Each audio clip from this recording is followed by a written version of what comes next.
এক জঙ্গলে এক শিয়াল বাস করত। জঙ্গলের পশু পাখিদের মেরে সে তার খাবার জোগাড় করত। এইভাবে শিয়ালের বেশ কিছুদিন চলে। ধীরে ধীরে শিয়ালটা বড় হয়ে যায়।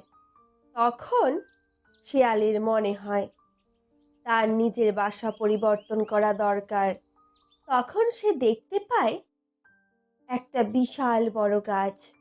সে ঠিক করে এবার থেকে সেখানেই সে থাকবে। যেমন বলা তেমনই কাজ। সে তাড়াতাড়ি সেই গাছের নিচে যায়। সেই গাছের নিচে মাটির ঢিবি বানিয়ে থাকতো একদল পিঁপড়ে। শিয়াল তাদেরকে চলে যেতে বলে। এই শুনে পিঁপড়েরা খুব রেগে যায়। তখন একদল পিঁপড়ে এসে শিয়ালকে কামড়ে দেয়। পিঁপড়ের কামড়ে শিয়াল সেখানে